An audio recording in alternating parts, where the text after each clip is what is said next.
భోగి మంటలు, పిండి వంటలు, నూతన వస్త్రాలు, కొత్త అల్లుళ్లు. రాష్ట్రంలో సంక్రాంతి సంబరాలు వైభవంగా సాగుతున్నాయి. ముఖ్యమంత్రి నుంచి సామాన్యుడి వరకు అంతా వేడుకల్లో పాల్గొంటున్నారు. ప్రతి తెలుగు లోగిలిలోనూ పండుగ ఆనందాన్ని ఆస్వాదిస్తున్నారు. రాష్ట్రమంతా పండుగ శోభతో కళకళలాడుతోంది.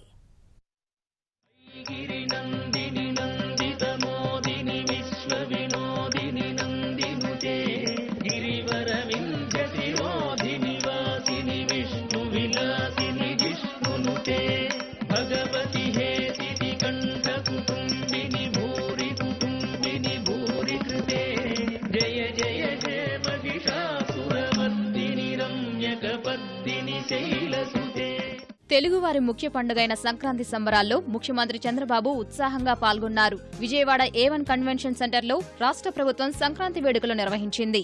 ఆ కార్యక్రమంలో పాల్గొన్న సీఎం చిన్ననాటి రోజులు గుర్తు చేసుకున్నారు. కర్రాబిల్లా, గోళీలు ఆడారు.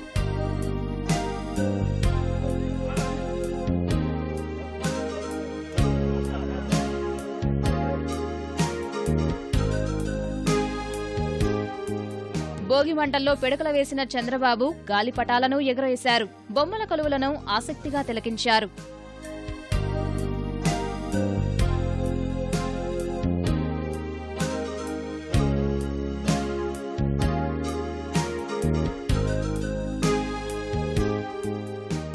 గిరిజనులతో కలిసి నృత్యం చేసిన చంద్రబాబు కూచిపూడి ప్రదర్శనను తిలకించారు. ప్రతి ఇంట్లోనూ ఒకరు కూచిపూడి నేర్చుకోవాలని పిలుపునిచ్చారు. ఒక పాజిటివ్ యాటిట్యూడ్ ఈ పండుగ పూట నుంచి మనం కూడా ఆలోచించాల్సిన అవసరం ఉంది. కొత్తగా ఈ సంవత్సరం నేను కృతజ్ఞత కూడా తీసుకొచ్చాను. ఎవరైనా భోజనం పెడితే అన్నదాత సుఖీభవని ఆశీర్వదిస్తాం.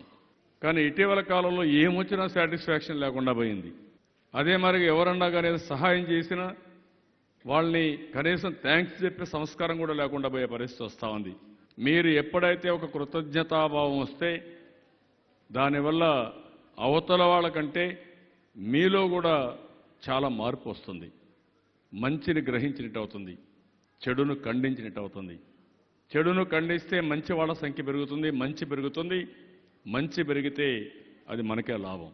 కృష్ణా జిల్లా పామరు మండలం కొమరవోలు నిమ్మకూరులో సినీ నటుడు నందమూరి బాలకృష్ణ సంక్రాంతి సంబరాల్లో పాల్గొన్నారు. కొమరవోలులో నందమూరి తారక రామారావు, బసవ తారకం విగ్రహాలకు నివాళులర్పించిన బాలయ్య అక్కడి నుంచి నిమ్మకూరుకు ఎడ్లబండిపై వచ్చారు. పిల్లలకు భోగిపళ్లు పోసి ధాన్యం రాసులకు పూజలు చేసి రైతులను సన్మానించారు. పశు ప్రదర్శనలో పాల్గొన్నారు. అందరికీ నా సంక్రాంతి శుభాకాంక్షలు తెలియజేసుకుంటున్నాను. చాలా ఆనందంగా ఉంది. ఈ సంక్రాంతి ఈరోజు భోగి రోజున ఇక్కడ మా అమ్మగారు ఊరు కొమరవోలుకి రావడం, ఇక్కడ మా అందరి బంధుమిత్ర సపరివార సమేతంగా అందరితో ఈ పండగ జరుపుకోవడం చాలా సంతోషంగా ఉంది. పండగకి ముందు మేము విడుదల చేసిన చిత్రం Gautamiputra Satakarni single frame entertainments ఆ చిత్రం విడుదలై అఖండ విజయం సాధించినందుకు, ప్రేక్షకులు దాన్ని ఆదరిస్తున్నందుకు నా కృతజ్ఞతలు తెలియజేసుకుంటున్నాను ప్రేక్షక దేవుళ్లకు, అలాగే నా అభిమానులకు. కృష్ణా జిల్లా కైకలూరులో ఎంపీ మాగంటి బాబు, తూర్పుగోదావరి జిల్లా కొమరిపాలెంలో ఎమ్మెల్యే నల్లమిల్లి రామకృష్ణారెడ్డి భోగిమంటలు వెలిగించారు. తిరుపతిలోని నెహ్రూ మున్సిపల్ పాఠశాల మైదానంలో గాలిపటాల పండుగను ఎమ్మెల్యే సుగుణమ్మ ప్రారంభించారు. గుంటూరు ఎన్టీఆర్ క్రీడా మైదానంలో నిర్వహించిన భోగిమంటల వేడుకలో పశ్చిమ ఎమ్మెల్యే మోదుగుల వేణుగోపాల్ రెడ్డి పాల్గొన్నారు. అన్నవరం దేవస్థానంలో జరిగిన వేడుకల్లో ఎమ్మెల్యే వరపుల సుబ్బారావు పాల్గొన్నారు. బెజవాడ దుర్గమ్మ ఆలయంలో నిర్వహించిన సంక్రాంతి వేడుకల్లో ఈవో సూర్యకుమారి గంగిరెద్దుకు పూజ చేసి వస్త్రాలు సమర్పించారు.